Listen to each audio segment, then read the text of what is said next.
Baik, Assalamualaikum warahmatullahi wabarakatuh. Perkenalkan, kami dari kelompok 5 urutan ke-11 yang akan mempresentasikan materi dari pertemuan kelima, yaitu pengelolaan pengadaan dalam rantai pasok. Kelompok kami terdiri dari 3 orang. Yang pertama ada saya, Syafa Hasanaura, dengan NIM 2410512080. Yang kedua ada Nibras Alia Muhbita dengan NIM 2410512083. Dan yang terakhir ada Sinta Nurfadilah dengan NIM 2410512084.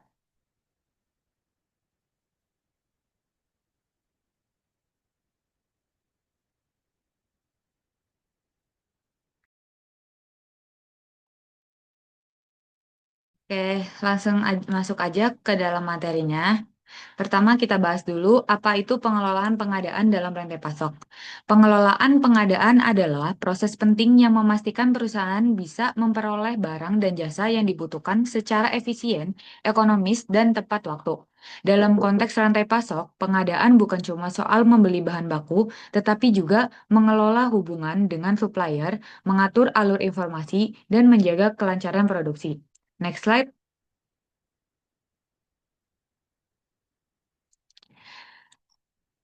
Nah, definisi dan tujuan dari pengelolaan pengadaan. Secara definisi, pengadaan mencakup seluruh proses dari perencanaan kebutuhan, pemilihan supplier, negosiasi kontrak, hingga evaluasi kinerja pemasok.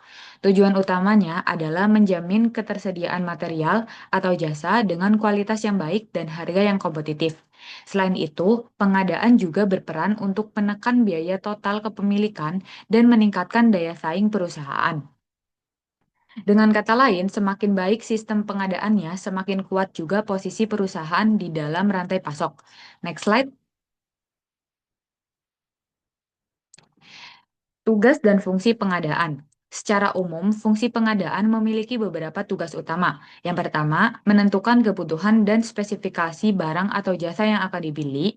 Kedua, menyeleksi dan menjalin hubungan dengan supplier yang tepat. Selanjutnya, bagian pengadaan melakukan negosiasi harga, kualitas, serta waktu pengiriman agar sesuai dengan kebutuhan perusahaan. Selain itu, pengadaan juga bertanggung jawab memantau pelaksanaan kontrak, mengevaluasi kinerja supplier, dan mengelola data pembelian secara terintegrasi.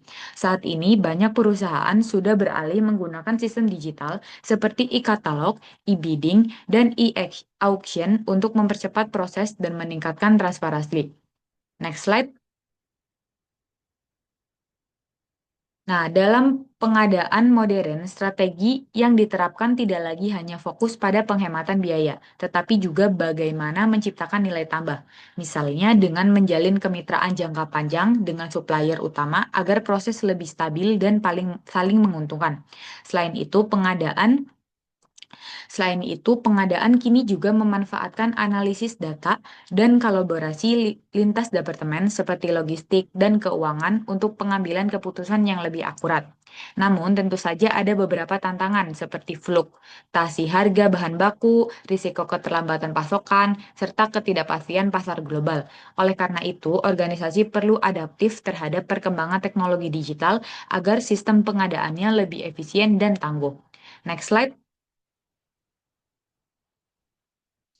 Nah, selanjutnya akan dijelaskan oleh teman saya.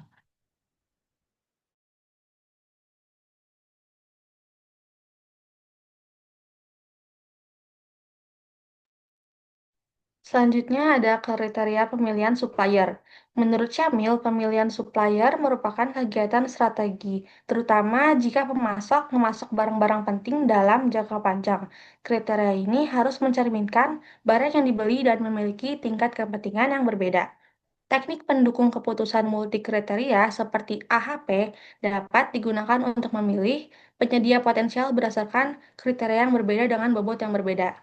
Nah, menurut Heiser dan Render, ada 3 proses pemilihan pemasok. Yang pertama yaitu evaluasi pemasok, yang mana merupakan proses meneliti pemasok potensial dan menentukan kemungkinan mereka menjadi pemasok yang baik. Yang kedua ada pengembangan pemasok, yang dapat mencakup semuanya, mulai dari pelatihan, dukungan teknis, dan produksi hingga prosedur transfer informasi. Dan yang terakhir ada negosiasi. Negosiasi ini biasanya tentang kualitas pengiriman, pembayaran, ataupun biaya. Selanjutnya di sini ada gambar kriteria pemilihan supplier menurut Dickson yang dijelaskan mulai dari kualitas barang, pengiriman, hingga ke hubungan timbal balik yang jumlahnya ada 22. Selanjutnya, pemilihan supplier bisa dilakukan dengan menggunakan metode evaluasi supplier. Beberapa metode evaluasi supplier terdiri dari metode scoring yang memberikan nilai pada setiap kriteria evaluasi supplier. Yang kedua, ada metode weighting yang memberikan bobot pada setiap kriteria evaluasi supplier. Yang ketiga, ada metode matrix yang membandingkan supplier berdasarkan kriteria evaluasi. Dan yang terakhir, ada metode AHP yang telah disebutkan sebelumnya, yaitu analytical hierarchy process, yaitu metode yang menggunakan hierarki untuk mengevaluasi suppliernya. Selanjutnya di sini kami menyebutkan 5 kriteria yang menurut kami paling ringkas. Yang pertama ada kualitas, yaitu kualitas produk yang ditawarkan oleh supplier. Yang kedua ada harga, harga yang ditawarkan oleh supplier dan kesesuaiannya dengan anggaran perusahaan. Yang ketiga ada keandalan, yaitu keandalan supplier dalam memenuhi pesanan dan tenggat waktunya. Yang keempat ada kemampuan, yaitu kemampuan supplier untuk memenuhi kebutuhan perusahaan. Dan yang terakhir adalah reputasi, yaitu reputasi supplier di pasar dan pengalaman pelanggan sebelumnya.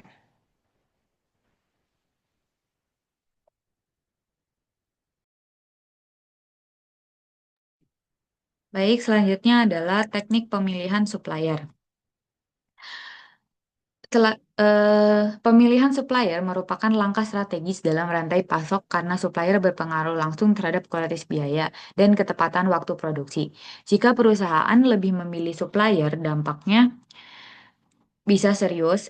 Jika perusahaan salah memilih supplier, dampaknya bisa serius, mulai dari keterlambatan pengiriman sampai penurunan kualitas produk. Dengan menggunakan teknik pemilihan yang tepat, perusahaan dapat memilih supplier berdasarkan data dan kinerja, bukan sekedar hubungan atau perkiraan saja. Next slide.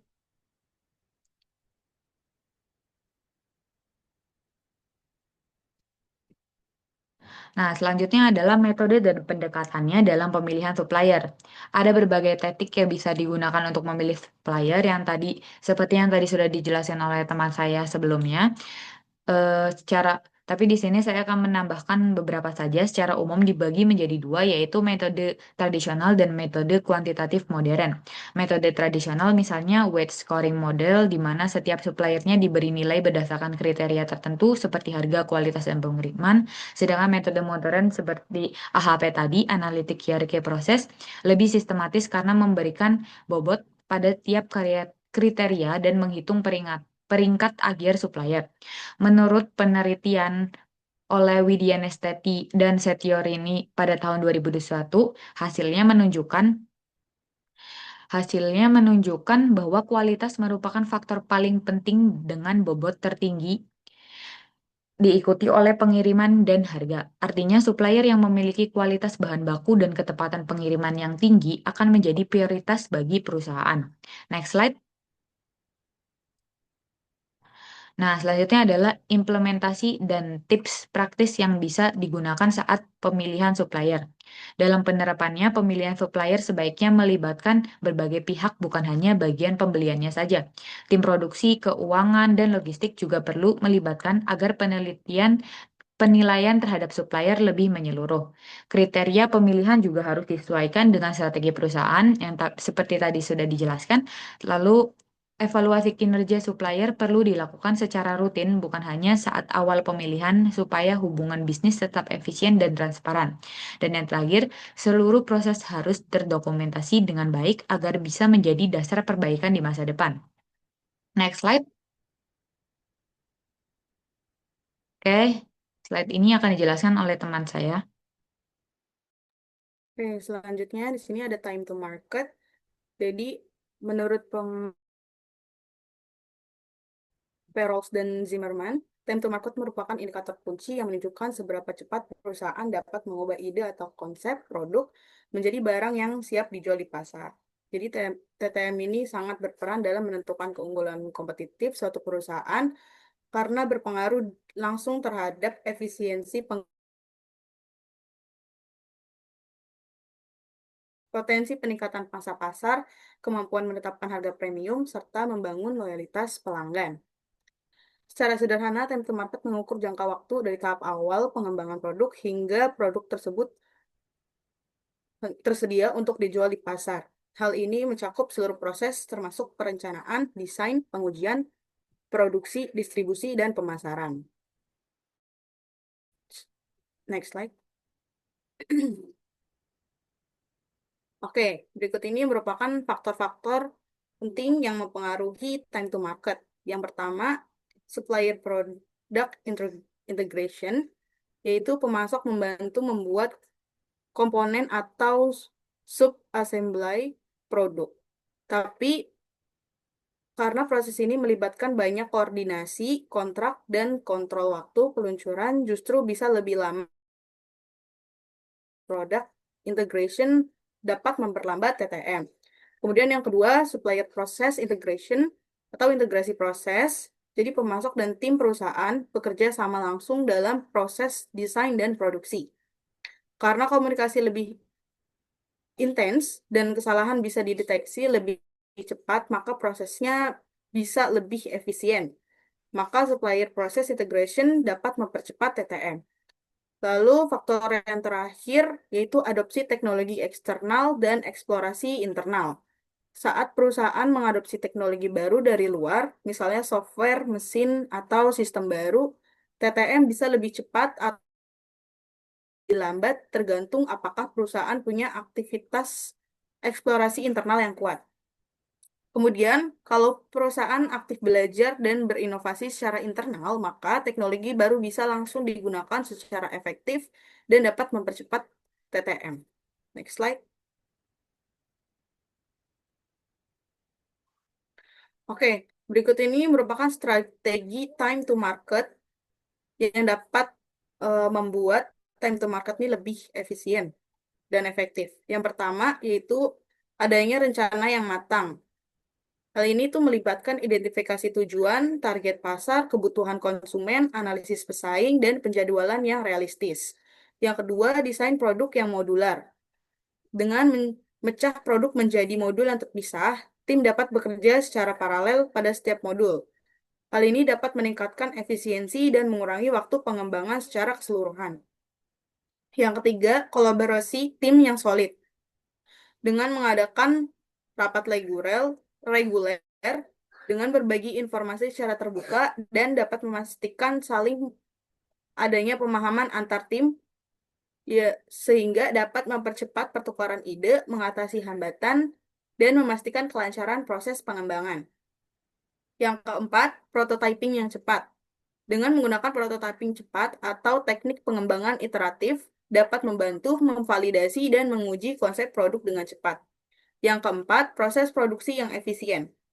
Memilih proses produksi yang efisien dan mempertimbangkan teknik seperti manufaktur berbasis lean dapat mengurangi waktu produksi dan meminimalkan limbah.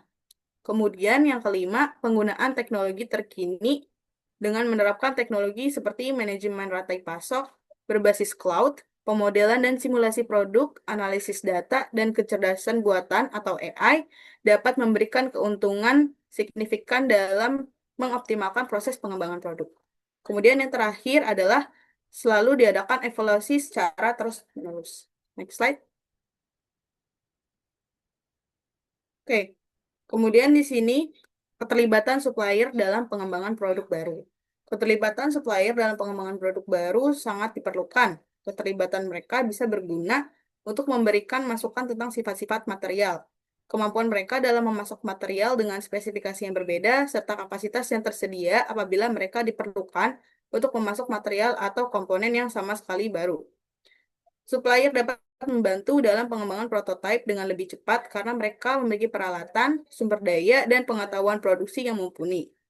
Kemudian di sini ada beberapa pendapat menurut Mongza, keterlibatan awal ini memungkinkan identifikasi potensi risiko manufaktur lebih dini sehingga dapat mengurangi iterasi desain dan mempercepat time to market. Kemudian pendapat Handfield mengatakan kolaborasi dengan supplier dapat mendorong inovasi bersama atau co-development di mana solusi teknis baru dapat ditemukan melalui sinergi pengetahuan antar kedua pihak. Next slide. Oke, ini masih lanjutan lagi dari slide sebelumnya. Pemasok bukan hanya penyedia komponen, tetapi mitra strategis dalam desain dan inovasi produk. Dengan adanya keterlibatan supplier, ini dapat mengurangi biaya dan waktu pengembangan, kemudian meningkatkan kualitas dan keandalan produk, memperkenalkan teknologi baru atau inovatif, serta meningkatkan daya saing perusahaan. Namun, hasilnya tidak selalu positif.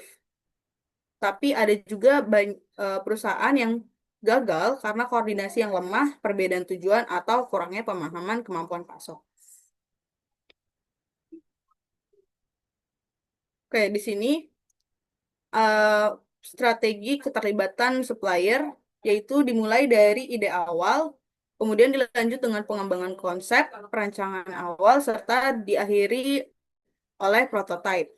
Jadi di sini pada lebih awal supplier untuk item-item yang kompleks, supplier untuk sistem atau subsistem, supplier item-item atau teknologi yang kritis, supplier yang merupakan aliansi strategis. Kemudian yang untuk yang lebih akhir, supplier untuk item-item yang lebih simple, supplier untuk komponen tunggal, supplier item-item atau teknologi yang tidak terlalu kritis, kemudian yang terakhir, supplier yang tidak termasuk aliansi strategis. Next slide.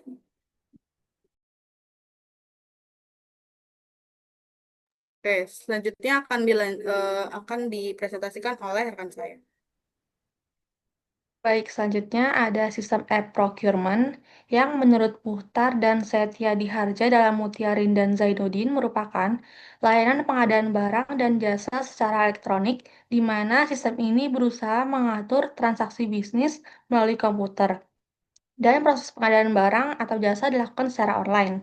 Nah, kalau menurut Chrome dan Jones, e-procurement itu sistem database yang terintegrasi dan yang berbasis internet dengan jaringan sistem komunikasi dalam sebagian ataupun seluruh proses pembelian. E-procurement ini berbeda dengan procurement yang konvensional. Nah, berbedanya itu terletak pada pengadaan barang dan jasa konvensional lebih menyita waktu dalam mengemas kertas kerja dibanding dengan melayani supplier mereka ataupun menegosiasikan harga. Sementara, e-procurement lebih efisiensi waktu dan menghemat biaya. Selanjutnya, proses pembelian dapat dilakukan dengan beberapa cara, yaitu pembelian rutin yang sifatnya berulang dan kebutuhan operasionalnya stabil serta mudah diprediksi. Dan yang kedua, ada pembelian melalui tender ataupun yang dikenal dengan lelang atau auction, yang proses pengadaannya sangat kompetitif untuk mendapatkan harga dan kualitas yang terbaik. Nah, di sini ada 4 jenis aplikasi e-procurement. Yang pertama ada e-katalog. E-katalog ini perusahaan dapat membuat katalog elektronik yang berisi informasi calon-calon suppliernya dengan produk yang mereka inginkan gitu. Terus e-katalog ini biasanya dilengkapi dengan fasilitas pencarian sehingga perusahaan dengan mudah mendapatkan informasi yang diinginkan. Yang kedua ada e-auction. Nah, auction ini berfungsi untuk proses lelang yang dilakukan dengan mengumpulkan calon supplier yang mereka ini udah mengetahui spesifikasi kebutuhan barang yang nantinya akan mereka tawarkan. Nah, penawaran ini dilakukan secara elektronik dan yang memberikan penawaran terendah ataupun kualitas yang sesuai dengan perusahaan akan dijadikan sebagai pemenang. Yang ketiga ada B2B Market Exchange. Aplikasi ini banyak dipakai oleh pembeli dan penjual untuk bertemu secara virtual.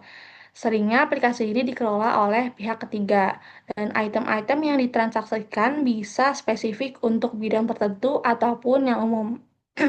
Lalu yang keempat ada B2B Private Exchange. Aplikasi ini digunakan untuk membantu proses transaksi rutin dengan supplier. Perusahaan dapat mengirim PO secara elektronik, mengecek status pengiriman, melakukan transaksi pembayaran, dan sebagainya.